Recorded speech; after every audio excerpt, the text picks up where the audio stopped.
السلام علیکم دوستو۔ دہی ہماری بہترین غذاؤں میں سے ایک اچھی غذا ہے۔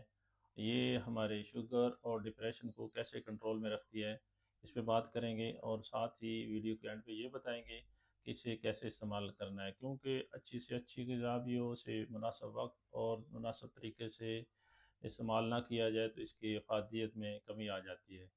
دہی میں موجود پروبایوٹکس ہماری آنتوں کی صحت کو بہتر رکھتے ہیں، جس کی وجہ سے جسم میں انسولین آہستہ جذب ہوتی ہے اور پھر شوگر اچانک نہیں بڑھتی۔ اور دہی میں موجود پروٹین اور کیلشیم وہ دیر سے ہضم ہوتے ہیں، جس کی وجہ سے ہمیں بھوک کم لگتی ہے، اور اس کا فائدہ یہ بھی ہے کہ وزن بھی کم رہتا ہے۔ اور کیلشیم ہمارے جسم میں انسولین کے فعال کو بہتر بناتا ہے، یوں شوگر کا لیول متوازن رہتا ہے۔ دہی میں موجود پروبایوٹکس ہمارے گٹ اور برین کنیکشن کو مضبوط کرتے ہیں، جس کی وجہ سے ٹینشن اور ڈپریشن وغیرہ بھی کم ہو جاتی ہے۔ دہی کو صبح ناشتے میں استعمال کریں، ایک باؤل، اور اس میں چینی ایڈ نہ کریں، اور ہمیشہ ناشتے کے بعد استعمال کریں، کبھی خالی پیٹ استعمال نہ کریں۔